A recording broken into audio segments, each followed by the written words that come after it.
Todo se tenía que decir aquí en la pantalla de TEDx, por supuesto, agradecerles como siempre la sintonía, el que nos sigan permanentemente. Gracias por seguirnos también en nuestro canal de YouTube, por la gran cantidad de visitas y la gran cantidad de comentarios que tenemos semana tras semana. La verdad que estamos muy contentos, así es que si te gusta el programa, ponle un like, compártelo para que sigamos creciendo. Comenta también lo que está pasando en una semana que ha estado realmente muy movida. Les quiero contar además una novedad muy interesante, porque a partir de la próxima semana este programa no solamente va a estar en la señal abierta de TEDx en nuestro canal de YouTube, sino que va a estar en Spotify. Nos han pedido que esté en Spotify, así es que vamos a estar en Spotify este capítulo y todos los capítulos anteriores para que los puedas escuchar cuando quieras. Así que vamos a hacer ese ejercicio, nos lo han pedido y lo vamos a hacer como corresponde. Como ustedes ven, a mi izquierda, esta mesa ampliada del Se Tenía que Decir, tengo a Javier Pérez, periodista, cientista político, el hombre de las encuestas. ¿Cómo le va? Bien, pues, ¿y usted?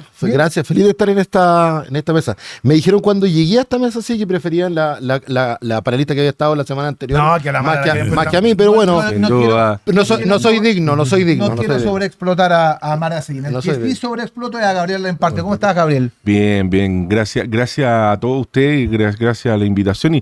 Y perdonen, pero yo siempre llego tarde a los lugares. Llegué con algún atraso y aquí me estaban esperando. Estamos en hora. Llegó temprano, maquillado. Sin duda. No, maquillado no llegué. Aquí hay un artista que maquilla fantástico. Sí, así es. Muchas gracias por la invitación. A Rorrito, que nos está ahí En los controles. Los controles para él. Llegó, me gusta. llegó con puntualidad asiática. Exactamente. Además, les quiero contar que si pueden ver esta... Sí, estamos con set nuevo. Con más que set nuevo, esto es una ambientación nueva, como pusimos cortinas, todo eso, me recuerda a esta hora se improvisa. Sí. Así es que un homenaje a Jaime Celedón y a los panelistas de ese... ¿Qué vendría siendo Jaime Guzmán en esta mesa? Qué buena pregunta. Fíjate que... Buena pregunta. Yo creo que va tú. Usted viene a ser Jaime Guzmán. Celedón también podría ser por acá. Celedón podría ser yo. La semana pasada conté, a propósito de esta idea de las garantías constitucionales, que mucha gente me lo comentó, que en YouTube está el programa completo de A esta hora se improvisa, la semana inmediatamente después del triunfo de Salvador Allende en primera vuelta. Digamos, en la elección presidencial, donde está, entre otros, está el entonces senador Juan Hamilton y está José Toá. Bueno, está Julio Martínez, José María Navasá. Sí, siempre está Julio. Pero es muy interesante porque era un ritmo distinto, pero se dicen muchas cosas muy interesantes. Así Y fuerte. Así que el homenaje a Yo homenajeo a Jaime Celedón con una broma que me hizo una vez, un día que fui a comer a su casa, me puse una silla mala, con una pata mala. Entonces yo me senté, estaba claro, con algunos kilos bastante de más, y me siento en la silla y me fui de espalda, y eso fue el humor de toda la noche, y tuve que comerme sus bromas toda la noche. Está muy bien. Muy propio de Jaime Celedón. Bueno, está bien. Bueno, lo que Se recuerda. Sí, bueno, lo que no ha sido broma esta semana es lo que ha ocurrido en el Poder Judicial. Hoy día nos hemos enterado de que Osmar no es Osmar. No es Osmar. Wow. Y todavía está esta nebulosa aún no esclarecida respecto de dónde se produce la ruptura de la cadena que permite que este sicario, responsable del asesinato del llamado Rey de Meix, haya salido libre, y probablemente a esta altura de estar tirado en una playa en Maracaibo. Chijol Ley, es una semana complicada porque nos ha hecho, entre otras cosas, hacernos la gran pregunta, ¿no? ¿Está penetrada ya la instancia judicial por el narco? Es una pregunta muy pesada. Yo te diría que penetrado no, influenciado en algunos niveles, yo creo que sí. Yo creo que sí, porque hay comportamientos demasiado extraños y que no se explican solamente por la natural tontera humana. ¿Ya? Todos somos humanos, todos podemos cometer errores, naturalmente, y lo hacemos, ¿ya? Pero cuando los errores empiezan a ser relativamente sistemáticos, no voy a decir sistemático porque no tengo tanta evidencia, pero empieza a notarse un cierto modus operandi, un cierto patrón de conducta, tú dices, a ver, ¿qué es lo que está pasando acá? Y refuerzo mis dichos con el hecho de hoy en la mañana, entiendo, de que se ha producido un segundo allanamiento a la corporación judicial, del Poder Judicial. Del Poder Judicial, digamos. A ver, allanaste una vez, sacaste equipo y todo lo demás, encontraste algo y vuelves a llenar. O sea, algo está pasando ahí. Cuidado. ¿Y qué puede estar pasando, Gabriel? Mira, la investigación está en manos de un muy buen fiscal. Yo tuve la oportunidad de trabajar con él en algún momento de mi vida, Marcos Pastén. Yo creo que él es un tipo bien profesional. Debe estar probablemente analizando la cronología exacta, porque aquí lo que ocurre es que hay órdenes contradictorias por parte del tribunal, órdenes que además tienen que ver con la identificación de esta persona.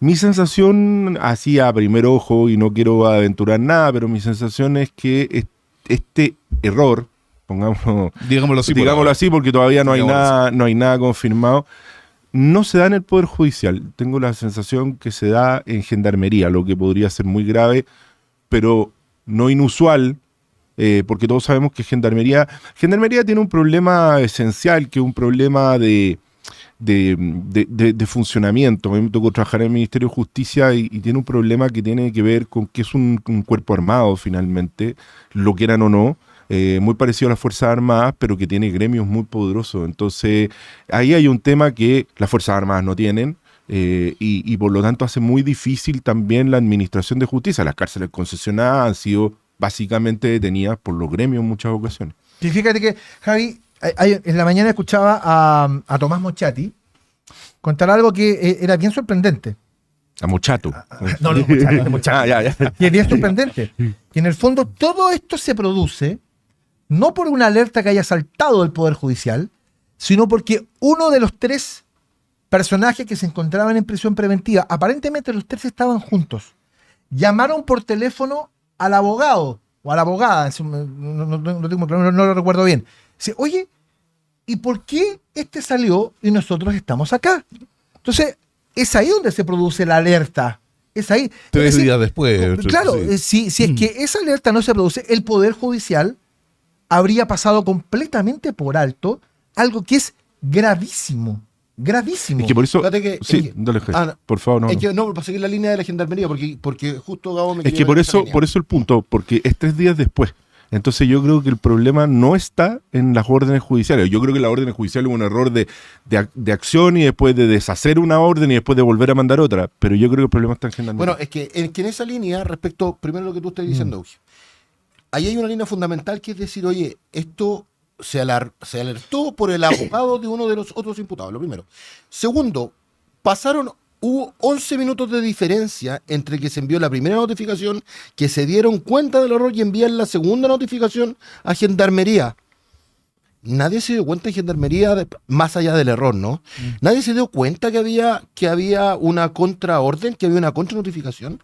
¿Por qué salió y nadie revisó el correo si es que efectivamente había llegado en el fondo este cambio? Pero que no hubo tercer Pero espérate, ahí lo que, o sea, la investigación, entiendo que es lo que va, es que efectivamente existió un tercer correo y que ese tercer correo habría llegado. Esa es la última información que por lo menos yo manejo. También.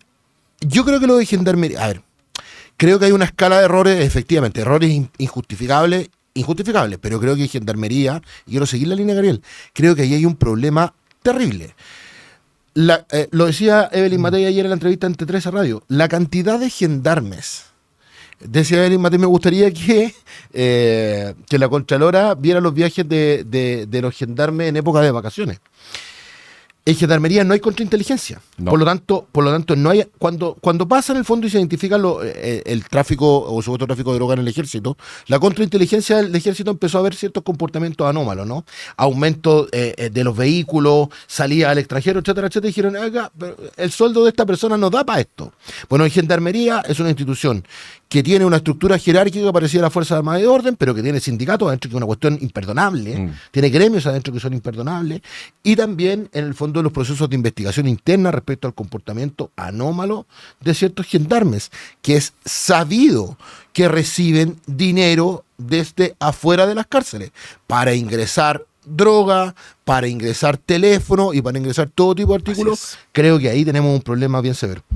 Ahora, mira, yo a mí me tocó trabajar en el Ministerio de Justicia año 2008. Tuvimos 2 paralizaciones muy fuertes de Contraloría por los gremios, fundamentalmente. En Gendarmería, muy fuertes por los gremios, pero muy fuertes. Y controlar a una institución armada es altamente complejo con gremios.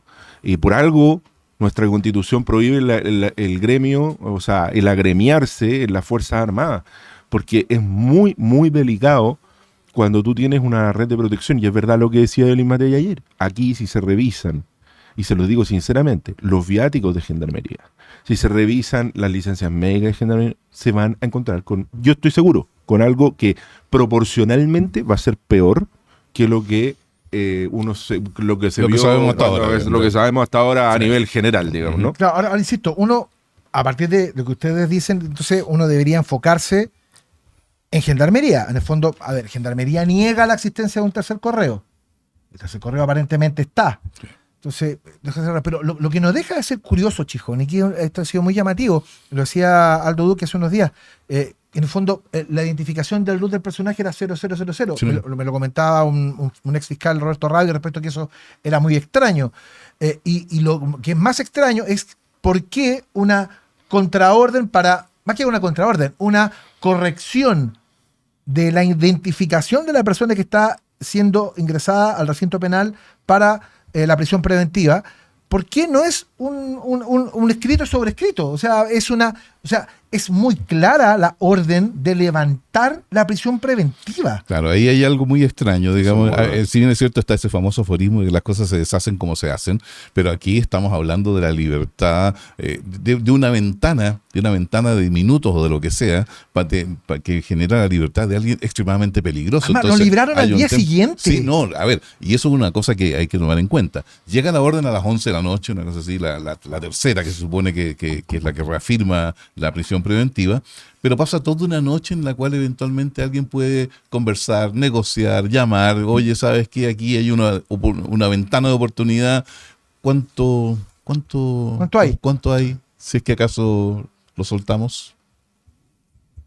La pregunta es legítima, ¿ya? Claro. Es odiosa, sí, estoy de acuerdo. La pregunta es incómoda, pero es legítima.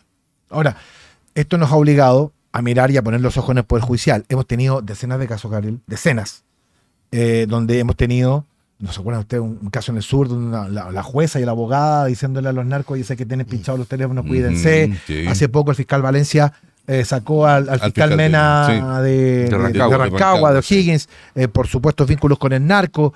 ¿Qué? Recordar en Ovalle, ¿te acuerdas tú que libraron a 23? Sí. Entonces uno dice, bueno, y a eso hay que sumar, bueno, los narcovuelos, los narcomilitares. Entonces la sensación que hay es que hay una desprotección de las instituciones frente a una azonada del mundo del crimen organizado que se está tomando de diferentes cosas, y eso nos está dejando inermes frente a ese fenómeno, nos está dejando rehenes de ese fenómeno. Sí, mira, yo discrepo profundamente la forma que el gobierno ha abordado este tema, porque a mí me parece que no hay que ser naif de que esto estaba ocurriendo, y era obvio que iba a ocurrir. Y yo creo que el llamado que se hizo esta semana, particularmente por Evelyn Matei respecto al tema de convocar al COSENA, y también se sumaron otros candidatos presidenciales, José Antonio Kast también. París y también. Yo creo que el Consejo de Seguridad Nacional es el lugar, y además debería ser citado permanentemente para coordinar a los distintos entes. Estoy en contra de lo que dijo Manuel José Sandón. Por lo tanto, creo que en ese sentido es un lugar para coordinar. Este ya no es un problema de orden público, es un problema de seguridad nacional. Y en ese sentido tú vas a tener sentado al fiscal nacional, vas a tener sentado a la Corte Suprema, vas a tener sentado a los dos presidentes de la Cámara del Parlamento, vas a tener sentado a los ministros competentes. Entonces creo que esto hay que abordarlo sistémicamente, permanentemente, de manera objetiva, con todos los entes arriba de la mesa, con la Contralora, que también participa del COSENA, porque lo que vamos a encontrarnos es que si aquí cada uno de los esfuerzos por pillar esto van a estar las Fuerzas Armadas, por cierto, en el Consejo de Seguridad Nacional, o sea, y está Carabineros de Investigación. Entonces, si cada esfuerzo va a ser un esfuerzo aislado y no coordinado, tenemos un problema. Y ahí el presidente tiene un rol fundamental. Si el presidente tiene un rol en el artículo 24 de la Constitución, que es orden público y seguridad interior del Estado. El martes pasado yo conversaba con una colega tuya, Gabriel, respecto a este mismo tema del COSENA, y ella me retrucaba con una formalidad. Decía, mira, lo que ocurre es que el COSENA debe reunirse cuando hay amenazas externas a la seguridad nacional. ¿Ya? Recuerden, y tiene razón. Pero recuerda que ese fue el argumento que ocupó el Contralor Bermúdez el 18 de octubre, cuando el presidente Piñera cita al COSENA. Él le representa que es para el orden público. Y por eso yo hago la distinción.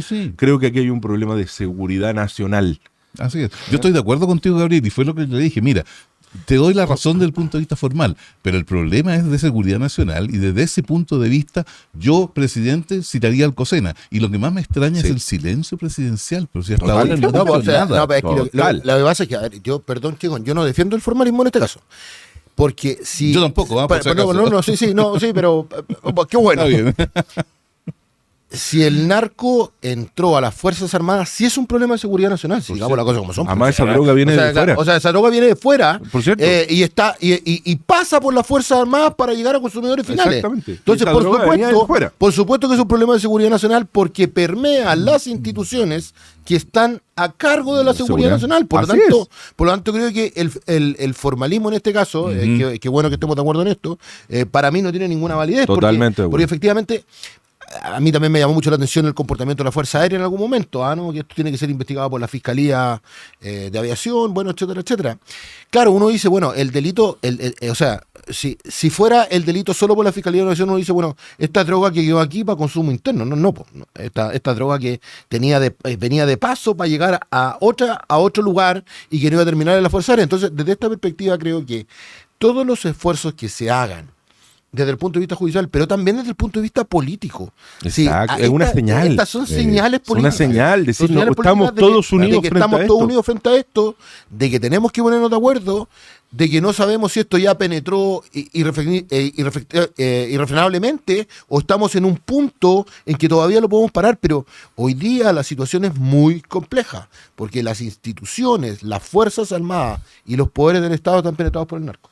Sí, aquí el silencio presidencial, como decía Chifuentes, quizás lo más llamativo, porque de fondo aquí estamos hablando... ¿Sigue por Natal? No, 5 días no, eran 5 días, ya pasaron hace rato. Yo pensé que eran más. Igual ya como 3 años. Meses, 3 años, sí. Pero... Sí, bueno, es una pregunta, insisto, porque de todas maneras... Compré Natal. El riesgo institucional... Parece que no lo votaba, el riesgo institucional está básicamente ahí. Y la pregunta es, bueno, ¿hasta dónde...? Yo en la mañana vi, no sé si lo vieron ustedes, a la hija de la jueza. Bueno, habló la jueza en el Mega. Sí, habló la jueza en el Mega. Claro. Y después salió la hija de la jueza. No fue una cuestión escandalosa. Sí. Además, los jueces hablan por sus fallos. Claro, no es ese show que hace la jueza, es bien impresionante. No, la hija alegando que le habían faltado el respeto por llamarle latuto. Entonces, mira. El nivel. O sea, tenía un sicario suelto. No, y la descomposición de las instituciones. Y ahí está el problema, porque cuando una jueza se comporta de esa manera y no habla por sus fallos, como los que somos abogados sabemos que los jueces hablan por sus fallos, no andan haciendo declaraciones. Perdón, es que la hija dice, mi mamá vio la prisión preventiva, los argumentos que ya que salga una hija a defenderla, la descomposición yo fíjate que, o sea, a ver, estando de acuerdo con lo de la hija, pues salió hoy día en un matinal de alta audiencia. Pero fíjate que, o sea, lo que la hija trató en el fondo de argumentar fue que su mamá argumentó muy bien la prisión preventiva en algún momento y que cometió un error del cual ella no es del todo responsable, que está bien, podemos creer nosotros que hay un error impresentable en esto, etcétera, etcétera. Yo por eso creo que y por eso hablamos de gendarmería, ¿no? Una cosa es el error y otra cosa es derechamente el dolo, ¿no? Claro, sí, completamente distinto. O sea, en el fondo lo que... las consecuencias de uno y de otro son gravísimas. Claro, son gravísimas porque lo que probablemente, a ver, uno podrá decir, oye, que falta rigurosidad, que no haya leído, etcétera, etcétera.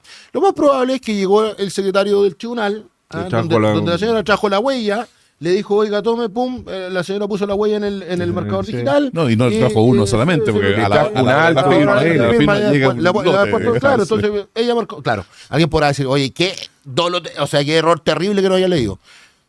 Está bien, pero después hay otra cadena de instituciones para abajo, en el fondo, y hay una que es la que abre la puerta para que el señor salga, y para mí esa tiene una referencia. Lo estaban esperando afuera, además. Eso es lo más sorprendente. Las imágenes de Canal 13 se ve que había dos personas afuera. Entonces, yo lo que había escuchado era que este personaje había destruido el teléfono. Sí. Entonces, ¿por qué lo van a esperar afuera? Es una cosa muy rara. Ahora, yo creo que aquí hay un tema sistémico que ha traspasado todos los gobiernos. Yo se lo digo, yo en 2008 me acuerdo los problemas que había en Gendarmería eran brutales. Pero creo que hay un momento bien crítico que es un error que el presidente Piñera cometió el primer gobierno. Que estoy hablando de temas súper objetivos, que fue por primera vez, o no por primera vez, pero desde el retorno a la democracia, digamos que el director de Gendarmería dejó de ser un civil que dependiera directamente, o sea, siempre dependen directamente de la exclusiva confianza del presidente, pero pasó a ser un gendarme. Y eso es muy delicado porque los gendarmes que han estado a cargo son gendarmes que fueron presidentes o miembros de los gremios, o son miembros de los gremios, son oficiales de gendarmería, pero que fueron parte de los gremios. Entonces yo creo que ahí hay una cosa muy perversa. No estoy culpando a ninguno de los directores, pero creo que hay un problema... Una un defensa problema de intereses sistémico sí, que sí. no es bueno, Sí, que estoy no de le acuerdo. hace bien a Gendarmería. Yo me pregunto, a ver, Gendarmería está bajo el control de la Subsecretaría de Justicia, ¿no? Sí, Exacto, el Ministerio de así es. Justicia. Claro, el Ministerio de Justicia. ¿No debería estar debajo del Ministerio de Seguridad? Es que, Pregunto. bueno, que es otro es que nosotros punto, ahí es otro adoptamos tema. el modelo francés. El modelo francés, la Gendarmería francesa, está bajo la tuición del Ministerio de Justicia, la Garde des Sceaux, que se llama, ¿no? Pero... Encargada del cumplimiento de las sentencias judiciales. Exactamente. Entonces yo creo que hay un error también. Cuando se analizó el Ministerio de Seguridad, Gendarmería debería haber quedado ahí, como deberían haber quedado otras instituciones de la La seguridad. aduana. O sea, perdona, La aduana la debería- Agencia Nacional de Inteligencia, usted está bajo la tuición de Interior y no de Seguridad Pública. Entonces uno dice, ¿para qué crean un ministerio si los órganos de seguridad que cuelgan de ese ministerio siguen siendo administrados por Interior? Entonces todo está mal hecho. Sí, pero además va a acrecentar, Javier, la sensación de inseguridad en la calle. O sea, si ya la calle está tomada por el crimen organizado, te están matando a la gente en la calle. Esta semana encontraron 4 cadáveres, el último ayer en el Cerro San Cristóbal. Entonces está el desorden en la calle y la gente que detienen termina escapando por un error o dolo del Poder Judicial en este caso. O sea, la sensación de inseguridad es mayor. Sí, o sea, yo creo que... A ver, lo que... Hay una frase que acuñan los sociólogos, que el otro día la comentaba en la radio también, que se llama desesperanza autoaprendida. ¿Qué es la desesperanza autoaprendida? Que es, en el fondo, decir que cuando hay ciertas cosas que se normalizan, ya pasan a ser parte del paisaje. Y yo creo que estamos en un punto terrible en Chile, muy cerca de que los problemas de inseguridad, sicariato, narcotráfico, homicidio, se pasan a normalizar como pasa en México, en Centroamérica. Así es. Y esa cuestión, al final, claro, uno lo dice quizás desde una tribuna, a lo mejor ha tenido la posibilidad de vivir en un barrio mejor, quizás un barrio más tranquilo, pero hay un 30-40% de los chilenos que lo pasan mal, que tienen miedo en llegar a su casa. Que no tienen miedo de llegan, salir a comprar. que tienen miedo de salir a comprar Una después, cosa tan que tienen claro. miedo de salir a comprar después a la plaza. cuando Sí. oscurece, ¿cachai? Sí. Entonces, todo ese tipo de cosas hoy día yo creo que van a ser muy influyentes también en lo que va a ser el proceso electoral ahora, porque efectivamente esa sensación de inseguridad que ya está permeando hoy día y que está muy transversalmente instalada va a ser determinante en lo que viene. Vamos a hablar del proceso electoral en el próximo bloque, pero a propósito del derrumbe institucional, hay una cosa que quiero comentar. Hoy en la mañana conversé con el abogado Raimundo Payamara, que es el abogado que está que empujó con éxito la destitución de la senadora Allende con esta acción judicial. Otro error Claro, brutal. otro tanto errores que significó, claro, la destitución de la senadora producto de este contrato con esta. Me decía, ojo, hace 8 meses que el contrato está ahí. Y mañana, si quisiera la familia Allende, podría ir a buscar el cheque. No se ha hecho nada para resiliar ese contrato. Hoy día, Isabel Allende ya no es senadora, Maya Fernández no es ministra de Estado. Mañana, el lunes, podrían ir a retirar el cheque. Yo te puedo apostar lo que va a pasar. No van a resiliar el contrato en este gobierno por una cuestión de señales. Sí. Pero entra otro gobierno de otro color Y van a sacar el cheque. y no van a sacar el cheque. Lo que van a hacer es demandar la indemnización de perjuicio por incumplimiento de contrato. Así es. Puede ser. Pero mira, me comentó otra cosa que es bien interesante a propósito y Y reitero. al fisco le va a costar mucha plata Mira, el error. mira, de cómo O está- sea, a todos nosotros, más bien. Mira, de cómo están las instituciones. Me dijo, mira, descubrimos en la investigación, esto me dice Raimundo Payamara, el abogado, me dice, mira, descubrimos que el año 2004, cuando se compra el Palacio Heiremas, donde está hoy día la Fundación Salvador Allende, ese palacio fue pagado en efectivo el 10% de su valor. Y el resto del valor se pagó con las obras de arte que se mantuvieron ahí. Sí. Esto fue muy polémico en su momento cuando se Sí. supo. Además que la tasación, me decía el abogado, la hace gente que trabajaba en el Museo de Bellas Artes, pero que en paralelo trabajaba para la fundación. claro. Entonces ya Ya ahí tenemos un conflicto fue de una interés. tasación Sí, justa. sí. Justo la diferencia era eso. Me huele a Sierra Bella, Claro, no sé por pero qué. me hizo ver un detalle que es muy interesante. Me dice, mira, una compraventa de este tipo la tiene que firmar el ministro de la Vivienda y la tiene que firmar el ministro de Hacienda. Y la compraventa está firmada por el subsecretario de la Vivienda y el seremi de la Vivienda. Por lo tanto, Claro. ese contrato es nulo. Pregunta entonces, ¿tenían poder el Ceremi y el subsecretario para haber hecho esa operación? Esa es la pregunta La que información falta. que me entrega Raimundo Payamara es que no es así. Yo creo que ese decreto ¿Dónde- podría adolecer de nulidad. ¿Dónde está el problema? Que De quien nulidad de tiene derecho que tomar, público, nulidad de derecho. tomar la misión de recuperar para el erario público el Palacio Heidemann de las manos de la Fundación, es el Consejo de Defensa del Estado. Y Payamara hizo una presentación a pedir y el Consejo le dijo, ¿y usted por qué está haciendo esto? Si usted no es interviniente en esto. Bueno, entonces muévanse ustedes. El Consejo de Defensa del Estado se ha movido un dedo para recuperar el Palacio Heidemann. O sea, así están las cosas. Así están las cosas en este país. O sea, quien tiene la posibilidad de recuperar algo no lo hace. De patrimonio para el Estado no lo hace. Es una cosa realmente insólita.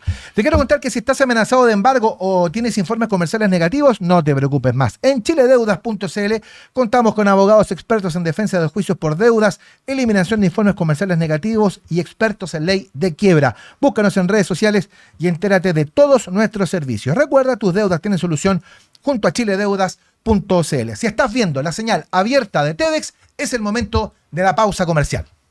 Nosotros seguimos aquí en Se Tenía que Decir con Javier Pérez, con Gabriel Alemparte, con La Voz. Por favor. La voz, Frank Sinatra. La voz. Calma. Con Ley. Y en el bloque anterior lo habíamos prometido con Javier. Vamos a hablar de lo que ha sido la semana electoral. Una semana electoral que ha estado, creo que enmarcada por la arremetida de Evelyn Matei respecto de las agresiones que había recibido, de la instalación de determinadas cosas de su salud mental, y en fin, una serie de cosas que aparecen después de la última academia. Javier, tú que manejas el tema de las encuestas, como que hay una reacción frente a eso. Sí, yo creo que es bueno que Evelyn Matei dijera ciertas cosas respecto a ciertas cuestiones que parecen ya evidentes, ¿no? De que en redes sociales hay una campaña orquestada para denostar públicamente y para tratar de instalar de que hay problemas mentales, que hay problemas de olvido, etcétera, etcétera. Cuestión muy conocida y reconocida respecto a otras campañas que se instalaron en algunos otros países del mundo, en Estados Unidos, en Brasil, etcétera, etcétera. Y el comportamiento siempre fue el mismo, un comportamiento muy parecido. Dicho esto, yo creo que Evelyn Matei apretó una tecla que es, yo sabéis que quiero sacarlo de lo electoral, porque creo que en estas cosas, para los que nos dedicamos a campaña, que hemos hecho política alguna vez, para mí también aquí hay una cuestión moral y ética, que es ¿cuál es el límite de estas cosas? Uno ha hecho campaña, obviamente, trata de resarcir a sus candidatos, de poner ciertas cosas, de denunciar aquellas cosas del rival que puedan ser inconsecuencias, etcétera. Pero cuando tú ya traspasas la línea de denostar públicamente a alguien, de generar fake news, de generar videos de forma editada y maliciosa, gente que está orquestada, porque está claramente orquestada, usan los mismos conceptos, usan los mismos criterios de viralización, se pasa de una información que nace en un tweet o en un X para ser viralizada por redes de WhatsApp, etcétera, etcétera. Entonces, cuando tú ves que hay un comportamiento planificado, en donde la ética y la moral no están, en donde todo vale, uno dice, ¿sabéis que estamos en un problema bien profundo? Y lo que estamos viendo es que esto viene de un grupo de personas que adhieren a un candidato en específico y que por lo tanto aquí hay una orquesta para decir ciertas cosas. Me hubiera gustado que ese candidato en específico o gente cercana a ese candidato en específico dijera algo al respecto. Él tiene que hacerse cargo de lo que hace. No. Sí, el tema aquí no es hacerse cargo o no hacerse cargo. El tema aquí es decir que la campaña, venga de donde venga, tiene límites, siento yo. Bueno, fueron la revolución de Johannes Kaiser esta semana por lo que sobre Janet Hader, ¿no? Entonces, bueno, y con esto termino. Creo que aquí, o sea, para mí el punto más allá del daño electoral, de la encuesta y todo el cuento que nos fascina comentar, mi amigo Gabriel Alemparte decía el otro día, estamos con una encuestitis, cosa que es cierta, pero para mí... Te estoy quitando la pega, pero no. Pero, no, está bien. Pero a mí, de verdad, lo que más me llama la atención es eso. Es todo vale. Estamos en un momento de denostar a una candidata y como te digo, más allá de si alguien tiene que hacerse cargo o no, creo que hay ciertas señales desde el discurso. O sea, desde el discurso uno puede decir, mire, ¿sabe qué? A mí no me parece que hayan estas actitudes en contra de una candidata en específico, porque son en contra y han sido en contra de una candidata en específico. Y han sido viralizadas por gente cercana a ese candidato, derechamente por el candidato Franco Parisi también. Y por gente cercana a él. Por lo tanto, ahí hay una cuestión que es muy evidente. Mira, aquí yo creo que en política no todo vale. Y me parece que aquí hay un tema, lo que plantea Javier me parece crucial, me parece capital, en el sentido de, en política no todo vale. Y no vale hacer cosas además que son falsas y que además violentan a mucha gente que tiene que vivir con una enfermedad que es tremenda y terrible, como es el Alzheimer. Yo he estado con Evelyn Matei varias veces y déjenme decirle que está muy lejos de tener cualquier tipo de enfermedad. Entonces, creo que esto ha demostrado, primero, una concertación brutal. Y una concertación que yo hace 4 semanas vengo diciéndola. Esto del corte de los videos. Yo vi el video ese completo porque vi la secuencia completa, no solo porque vi la conferencia completa económica que hizo Evelyn Matei en la Universidad Católica, que es muy, muy buena. Que por lo demás fue muy buena. O sea, sí, además, claro. por lo demás, es muy buena, es muy interesante, porque de economía, digamos, sabe, digamos. Y en un momento olvida una palabra, una cosa que nos puede pasar aquí a nosotros, a cualquiera que esté A mí me pasa cada rato. a mí me pasa cada rato, a mí se me olvidan, de repente hasta confundo a mis niños, la típica que uno empieza a llamarlos y empieza a llamar a los niños por los nombres de todos. Mientras se confundan solo los niños, no hay problema. No, mientras no se confundan los niños estamos bien. Sí. Pero el punto está en que aquí hubo primero un hecho orquestado, como se ha hecho en campaña en el exterior, como bien dice Javier, por cuentas que repitieron en todos los formatos de redes sociales, X, TikTok, Facebook, y que además demuestran una bajeza tan grande de inventar que una persona puede tener un problema de salud cuando no lo tiene, y cuando además de eso tiene que salir a desmentirlo. O sea, es tremendo, y además es una falta de respeto para toda la gente. Y esto no solamente fueron estas cuentas ligadas a una campaña, porque digámoslo, aquí las cosas hay que decirlas por su nombre. La gente que disparaba esto es gente que ayer se hizo un análisis súper completo en La Tercera. A cuáles eran los tuiteos de cada una de estas personas, y de cada 8 tuiteos que hacían contra Evelyn Matei, 5 eran a favor de José Antonio Kast. Entonces, digámoslo con nombre y apellido. Y José Antonio Kast, que es una persona a quien yo respeto moralmente, porque es un tipo que en ese sentido es bien, bien intachable, a mí me parece que él debería pronunciarse. Si esto es una cosa de la campaña, si alguien de la campaña está haciendo esto a su espalda, bueno, entonces él debería tomar medidas en su campaña. O pedirle a esos tuiteros que lo apoyen, pero que no denoten a la otra candidata, ¿no? Denoten a la otra Claro, o sea, candidata. yo creo que Y menos con algo tan sensible. Si uno puede poner las inconsistencias de un candidato, uno puede poner el programa político de un candidato, uno puede estar en contra, incluso del candidato, pero no denostar al candidato por cosas personales. Y menos inventando algo Menos que personal. son O sea, mentiras, por lo menos. por lo demás es mentira. Y también aquí tengo que hacer un tema respecto de Franco Parisi, que ha emitido inaceptables comentarios respecto de esto mismo, y de Ignacio Walker. Ignacio Walker dice una frase que a Evelyn Matei se le arranca la moto. Yo quiero recordar de alguien a quien yo le tengo una tremenda admiración, trabajé con él en su momento, el presidente Lago, que el presidente Lago tiene, relaciones aquí y ahora con Bolivia. Cuando le golpea la mesa al presidente de Bolivia, Carlos Mesa, en ese momento. Después, cuando dice... cuando le golpea la mesa a los migreros que habían parado Santiago. Hoy día en la noche van a ver lo que les va a pasar. Y los hizo desfilar por el Palacio de Tribunales. Cuando eso lo hace un hombre, y aquí, ustedes saben, a mí el lloriqueo, el victimismo feminista es una cuestión que no me gusta. Cuando eso lo hace un hombre, tiene liderazgo, tiene capacidad, tiene carácter.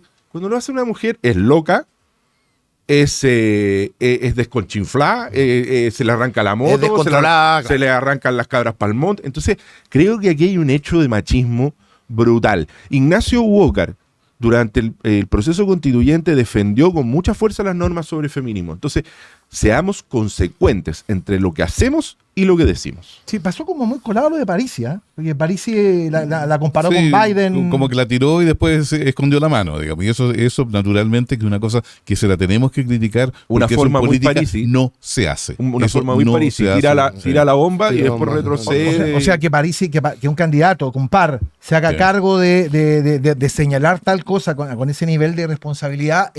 Yo no he visto un reproche Y hasta mayor ahora, ¿sí? a lo que dijo ¿Sabes Parisi. quién lo tuvo? ¿Sabes quién lo tuvo? Y creo que hay que decirlo, porque las cosas hay que decirlas, para que después los que comentan el programa no se enojen. Que uno... No. Aquí hay que decirlo. Janet Jara fue súper clara. Fue súper clara respecto del rol de la mujer en la política. Y han habido varias mujeres en la política. Paz Suárez Ujú. fue tremenda. también en defender esto, porque es una cosa que se hace fundamentalmente contra la mujer. Y Evelyn Matei la conocemos hace 30 años los chilenos. Sabemos el carácter que tiene. Sabemos que es firme y que cuando tiene que ser firme. Si yo hago eso, que tengo un carácter un poquito parecido, realmente, que la gente me lo conoce cuando estoy en Sin Filtro. No, resulta que Allen Parkman tiene carácter, es bravo, pero con una mujer es histérica. Oye, fíjate que mencionaba a Gabriela Llanet Jara. También fue otra de las polémicas de la semana a propósito de la mujer, que fue la interpretación que se hizo respecto de lo que dijo Johannes Kaiser de que Jara era Bachelet con esteroides.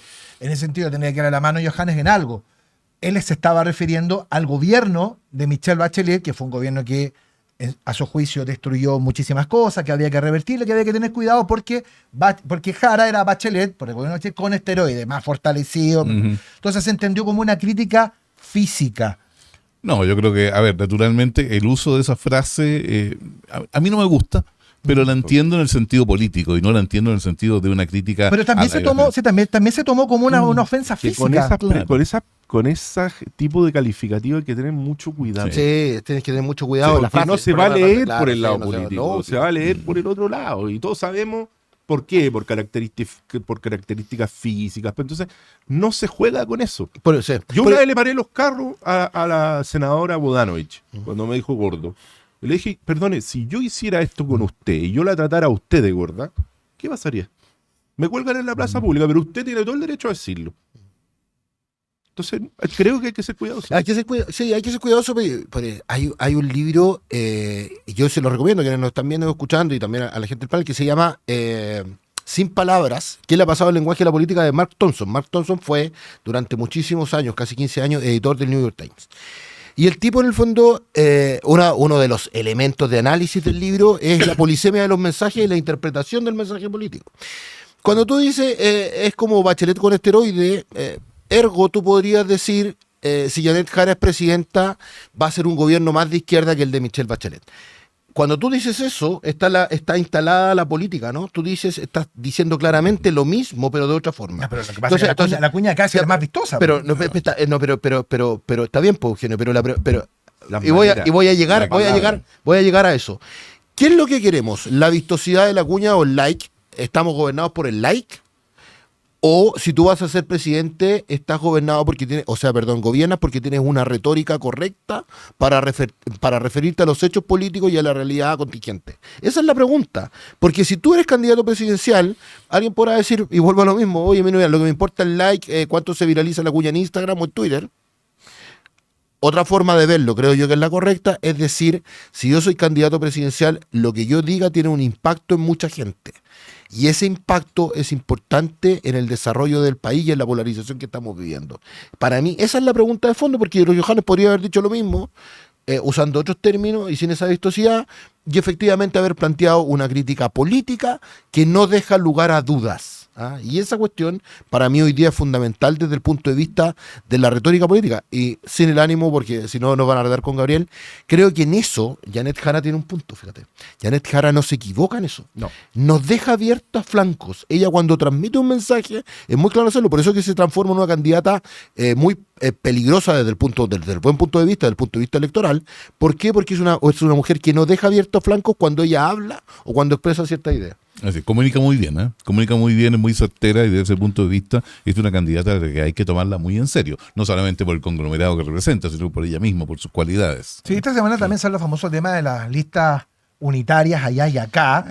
Salió hace 24 horas una información que ya de las 400 y tantas solicitudes que tenía el oficialismo para armar la lista única ya habían bajado como a 200 y algo, lo que abre la posibilidad que en efecto sí se pueda producir en el lado del oficialismo una lista única, que en ese caso pone en jaque a las oposiciones, que en el peor de los casos, o sea, puede ir incluso hasta en 3 listas, va a la lista de Parisi y eventualmente podrían ir la lista de Chile Vamos con, me imagino, con Amarillos y Demócratas, que me imagino que iba a preguntar a Gabriel cómo es eso, y la lista que ya está anunciada, que es la de Derecha Unida, de Republicanos y Libertarios, más los Social Cristianos. Mira, yo hace unas horas atrás puse un no sé, tweet, un X en redes sociales, digamos. Es raro decirle un X. Sí, no, claro. yo sigo diciéndole un tweet.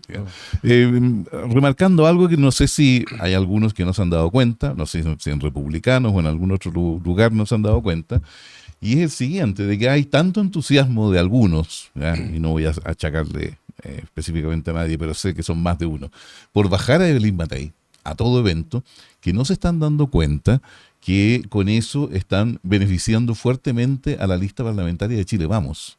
A ver, ¿cómo es eso? Explícame. Hoy día, de todos los candidatos ¿ya? que existen potenciales a integrar las listas parlamentarias, incluso siendo dos en la derecha, la mayor cantidad de ellos son incumbentes de Chile Vamos.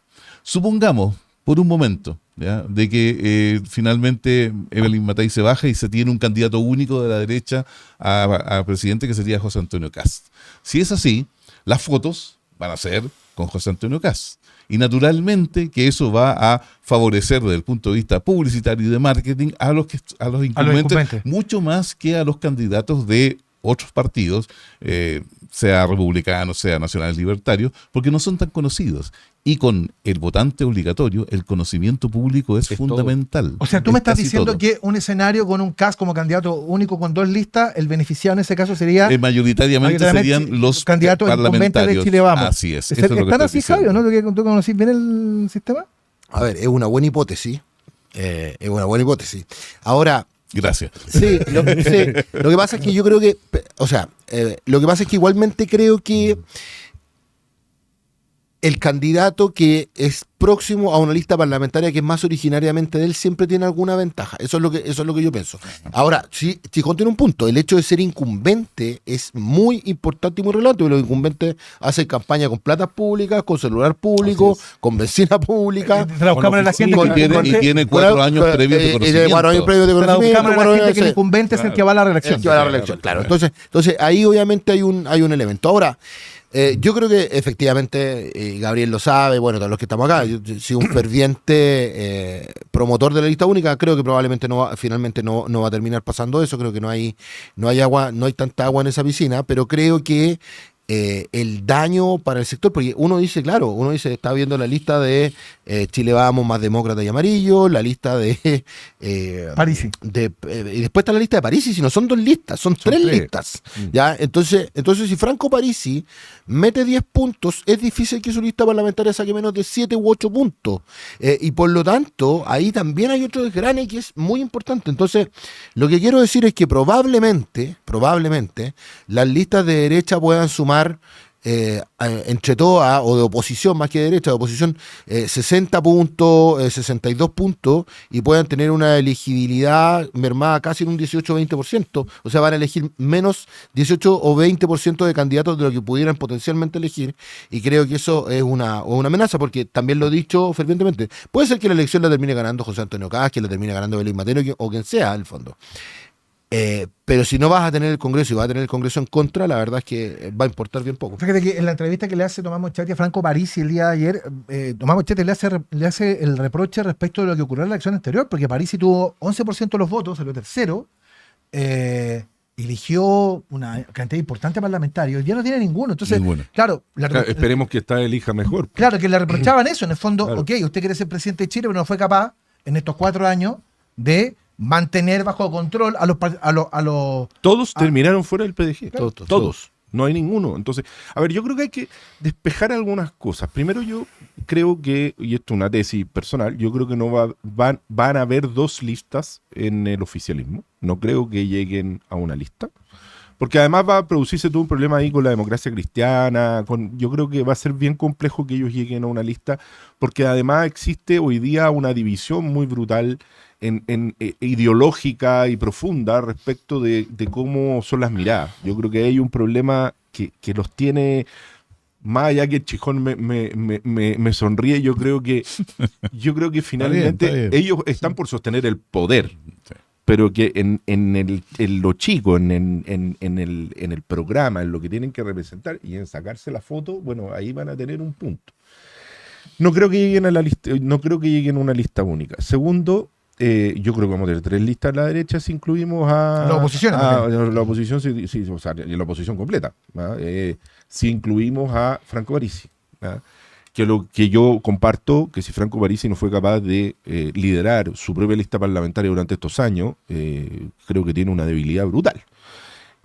Tercero, ninguno de los candidatos se va a bajar. Despejémoslo inmediatamente. Sí, Evelyn Matei no se va a bajar. Yo creí que Johannes Kaiser se iba a bajar y creo que Y no se va a Johannes bajar. Kaiser a mí me lo dijo hace 5 meses atrás, y cuando tú miras a una persona que además fue educada en la ética protestante, anglosajona, y te dice, yo di mi palabra de que no me iba a bajar, no se va a bajar.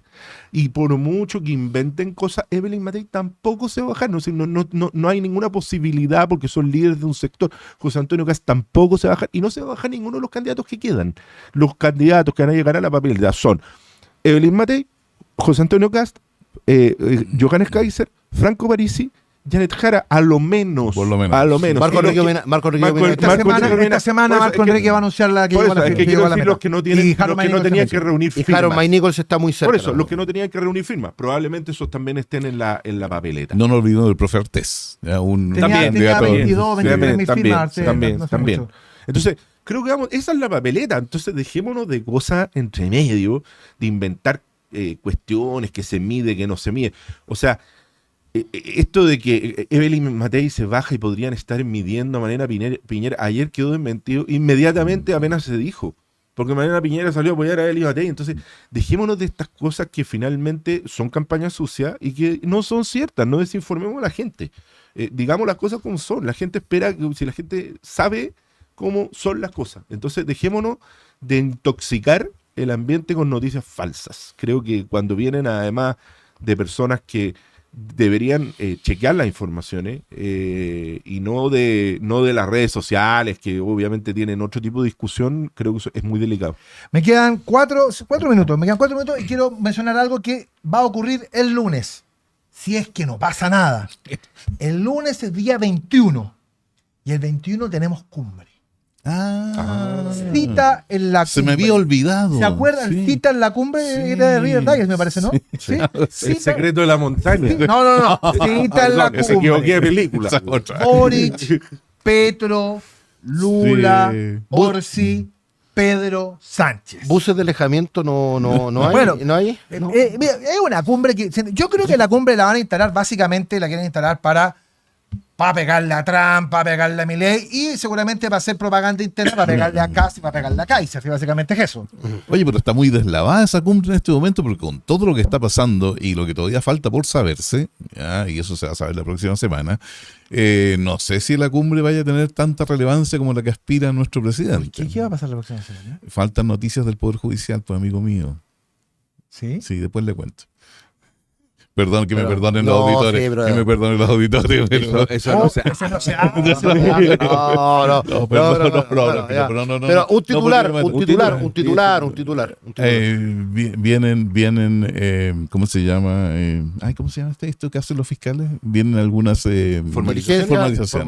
Vienen algunas formalizaciones. Van a formalizar Alberto Larraín. Oye, y Ya, a nuestro gobernador de la región metropolitana. Sí. Oye, yo qué ganas de ir a escuchar a Pedro Sánchez hablar de corrupción. Sí. Sí, no. Oye, no me lo voy a perder, no voy a poder. Sí. Justo tengo que hacer esa hora, fíjate. Mira, la cumbre es realmente patética. O sea, yo recordaba la política exterior chilena, que era una política de Estado, se convirtió en una política del berrinche del jefe de Estado. En la época del presidente Lago, en la época del presidente Piñera, en la época del presidente Bachelet, aquí llegaban grandes cumbres, la cumbre de la PEC. Recordemos que estaba Vladimir Putin, estaba ¿cómo se llama? El presidente de China en ese momento, Hu Jintao. Hu Jintao. Angela Merkel. Angela Sí. Merkel. O sea, aquí ha habido visitas Tipos de peso. de pesos. ¿Qué les han venido en este Esta- gobierno? Vinieron los reyes, Nada, los reyes de Bélgica. con los reyes de Bélgica. Vino y- la calle Pou en algún momento. Sí. Vino Milei, pero no se juntó con él. Y sería muchas gracias. Vino. No, lo de Milei fue patético. ¿Qué quieres que te diga? Una cosa Oye, y increíble. muchas gracias. Y Pedro Sánchez, Pedro Sánchez hoy día está en una situación donde primero tiene una legislatura donde él pactó y ha pactado y tiene su gobierno se basa en el chantaje de los catalanes independientes, Ujú. de Bildu, que es ETA. Eta. y además de eso tiene a todo su entorno o preso o a punto de estar preso, incluida su señor y su hermano. La familia de la señora O sea, emprendedora de nightclub, y la bandita el suegro que tenía una red de prostitución. No es la libertad de emprender. Y la libertad de que emprendimiento. los ministros del gobierno iban a gastar la plata ahí. Y los ministros del gobierno iban a gastar la plata ahí y contrataban todo tipo de servicios. Entonces, uno dice, ¿de verdad va a traer a Pedro Sánchez? ¿De verdad va a traer a Petro? Sí. Un presidente que llega a las conferencias de prensa en dudoso estado. Un presidente que cuando fue a París se le arrancó al canciller colombiano durante 3 días. La comitiva colombiana no sabía dónde estaba el presidente Petro. Durante 3 días. 3 días que el presidente Petro se fue de fiesta. De eso estamos hablando. Sí, de ese liderazgo. Que los servicios de inteligencia franceses al segundo día dieron con el presidente Petro. O sea, se demoraron un día en que nadie supiera dónde está el presidente Petro. ¿Esos son los líderes que está invitando? En la Moulin Rouge. Ya. Bueno, es lo que tenemos a partir de este lunes. Yo tengo que cerrar el programa sin dejar de recordarles, reitero, si les gustó el programa, un like siempre se agradece. Compártalo, por supuesto, en sus redes para que más gente lo pueda ver. Coméntelo también en nuestras redes. Sí, les recuerdo, a partir de la próxima semana, este programa y todos los programas van a estar en Spotify. Vamos a sumarlo en la red de Spotify. Nos han pedido mucho eso y obviamente la intención es que lleguemos a más gente. Don Javier Pérez, muchas gracias por acompañarnos. Gracias por la invitación. Don Chijol, Eugenio, un gusto. querido, gusto. Don José Gabriel, un Muchas placer. gracias. Con ustedes nos reencontramos como siempre la próxima semana aquí en TVX y en todas sus plataformas. Que tengan una buena semana.